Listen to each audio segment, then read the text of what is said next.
Hi there, hey there, welcome. Glad you could join us today. So let's just get started. So today we're talking about AI and Apple. This is Go for Lunch for May the 16th, 2023, brought to you by GoFor Technology. I am Roger Harmon, your host, and glad to see you here. If you're new, please type new in the comments so we can get to know you. And we are here, as always, to make your technology work for you. Well, this is National Barbecue Day. Doesn't that look good? So throw something on the Barbie tonight and celebrate. So artificial intelligence, also known as AI, and machine learning, which is a subset of artificial intelligence. They have been the technology behind something called ChatGPT. You probably have heard of ChatGPT. It's in the news all the time now. And GPT, in case you're curious, stands for Generative Pre-Training Transformer. So that pre-training was on 8 million documents which had 10 billion words. So a lot of data. It was set up to train the GPT. So artificial intelligence, machine learning. Machine learning is defined as training computers using examples. And we'll talk more about that later. So there's this gentleman by the name of John Giandrea, used to work for Google as their chief scientist for artificial intelligence. But in 2018, he became a member of the Apple board of directors and also senior vice president for machine learning and artificial intelligence strategy. Very smart guy. So ChatGPT can do a lot of different things. It can do language translation. It can write songs and poems. Right now there's a couple of court cases where somebody used it to write a song and play it in the voice of a popular artist without their knowledge. And so that is some of the downside of this technology. It can answer research questions, it can generate computer programs, and it could even write an email for you. So, for example, let's say you're trying to get a refund from a company, and you could have ChatGPT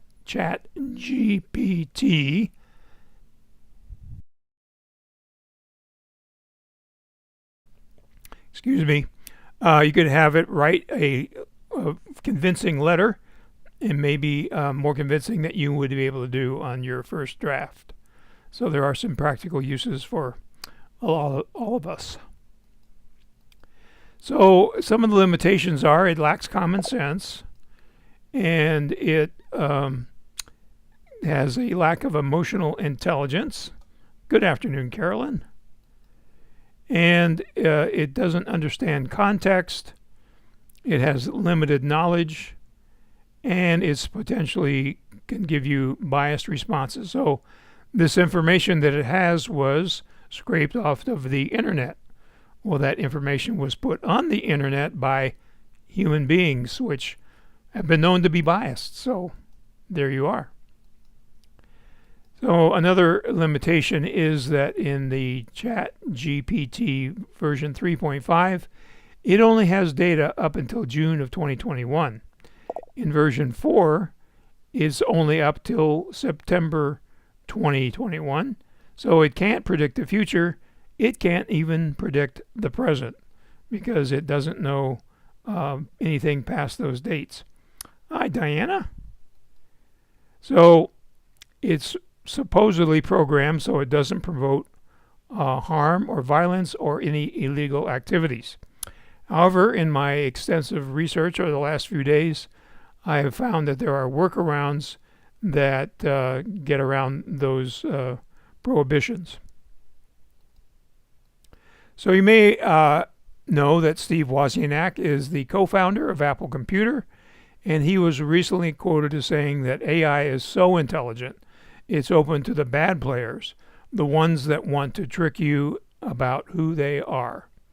He went on to say that AI will be trained to spot scams that deploy the very same technology and then alert the target to take appropriate action to protect themselves. So what he's saying is that hopefully there will be a scam detector using the same artificial intelligence that the scammers are using to tell you that what you are reading is a scam, or seeing, or hearing.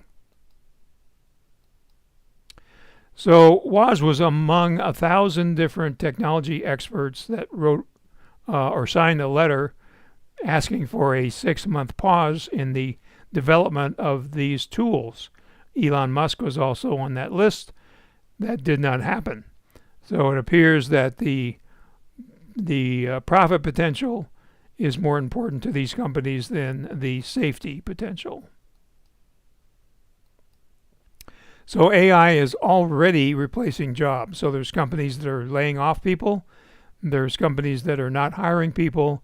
And one of the reasons is because they can get artificial intelligence to the job of those human workers. So you may have heard that AI can produce deep fakes. There's been several instances lately where they produce pictures, they produce videos, including audio, that show a person doing something that they didn't really do. And it was hard to tell that it was a fake. So the company that produces ChatGPT is called OpenAI. And its CEO, Sam Altman, is actually testifying today on Capitol Hill. There are many congressional committees investigating this, as long as government agencies that are working on regulations. So let's see a little demonstration of how this might work.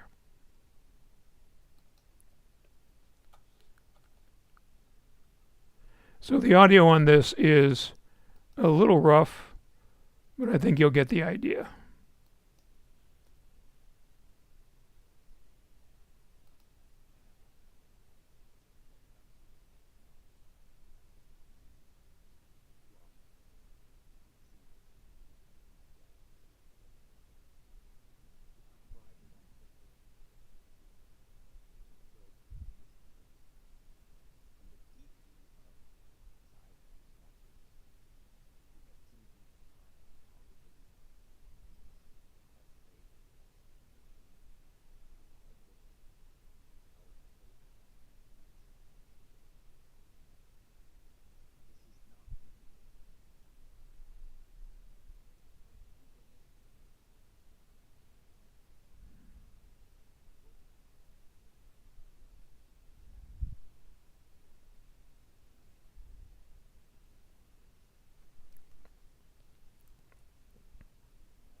So there you have it. So that's was live today. So let's suppose I am interested in investing in fintech. Let me turn off Safari here just a second. Company or something like that. What? Okay. So as you can tell, it sounded just like the congressman, and the words were pretty much right on. And that was all done by artificial intelligence. So AI has a potential to affect all sorts of aspects of our daily life. Might be from shopping, our devices that we use, power generation and transmission.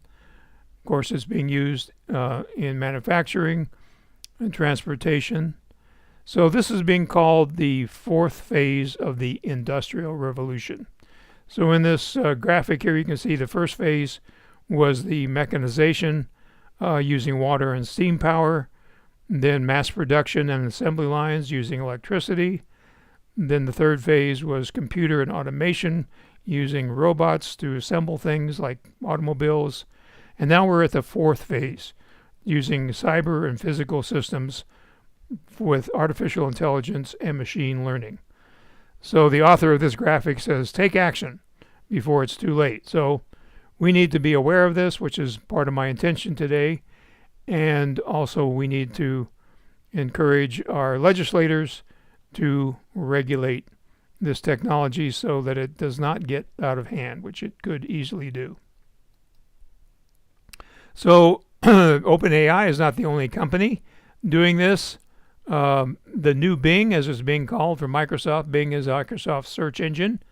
Actually, Microsoft invested $10 billion in OpenAI and ChatGPT, so they're using it in Bing and also in their Edge browser. Google has a system called Bard, which uses a different type of artificial intelligence that they developed in-house, and that works in the Chrome browser. So there are some other companies putting out systems. Jasper is one. That is a subscription-based program. These other ones that I just mentioned were free. Then there's UChat, WriteSonic, and an interesting one called Replica, which has an AI-powered companion that will talk to you. So what is Apple doing? Well, it's not only what is Apple doing, and we don't know exactly what Apple is doing right now, but the Worldwide Developer Conference is coming up on June 5th, so we may hear some announcements of how Apple is going to use artificial intelligence. But they already are doing that with things like Face ID, Touch ID, the Apple Pencil, which recognizes handwriting and converts it into text, and ignores your palm print when you put it on the iPad screen. And the Apple Watch, which detects abnormal heart rate and other changes in your physical well-being and alerts you. So we have battery management, which is using AI to make sure your batteries are not overcharged and extending the life of your battery. Siri is using AI to recognize different voices and then respond appropriately to that person. Also, Siri is able to use more natural language in both your requests and its responses. We also have the cameras on the iPhone, iPad, and Mac that are using computational photography to get the very best images possible using AI. Accessibility is using AI. There's a feature in the accessibility app on your iPhone or your iPad that will recognize a siren, a smoke alarm, or even a baby crying for people that are having hearing difficulties and alert them visually. And then on the other side, where people have a visual impairment, VoiceOver can detect what's on the screen and tell that person what it is.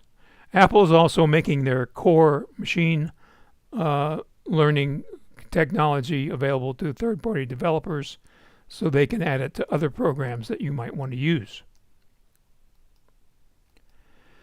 So privacy is a fundamental human right. This is a philosophy that Apple has espoused for many years and, of course, continues to do so. And one of the ways that they keep your data private is to process it right on your device instead of sending it to the cloud, which is what these other companies are doing. And when they send it to the cloud, they may be collecting your data and selling it or using it to further educate their systems. In the photos, you have face recognition that uses artificial intelligence along with objects. So if you want to find a dog in your photo library, that's using artificial intelligence.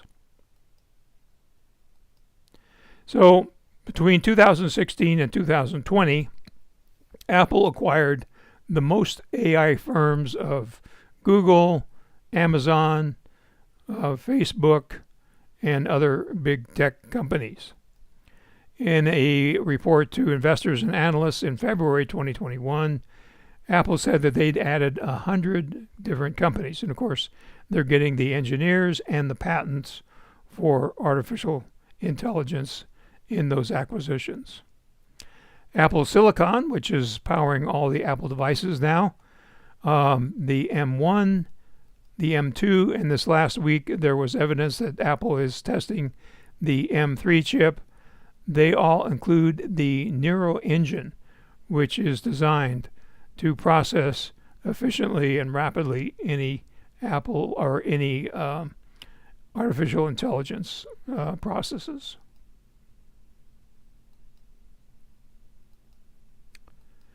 So they also, in the last 2 weeks, introduced Quartz. Quartz is a program that creates a personalized coaching program for you. So it looks at your exercise, your sleep, and your eating habits, and just suggests ways that you can do better. Also, it's going to be working with your mental health, so it will look at your moods and your emotions, and again, suggest ways that you can improve those.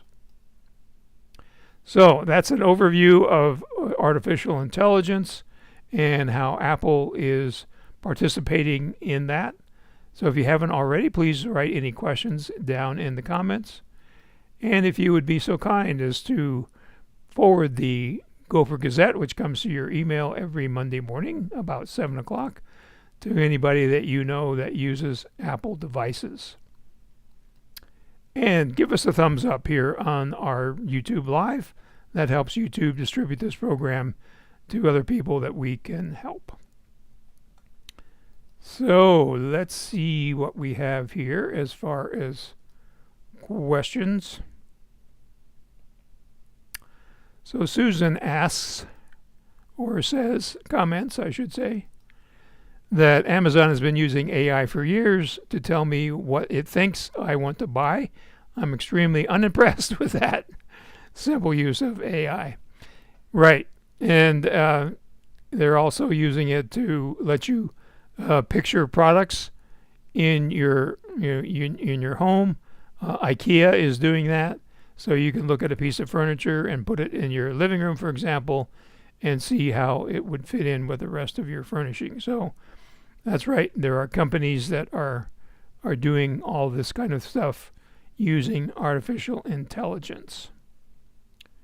So I hope this has been an alert to the dangers of artificial intelligence, so you can be aware of what the downside is, and so that you can also take advantage of the upside.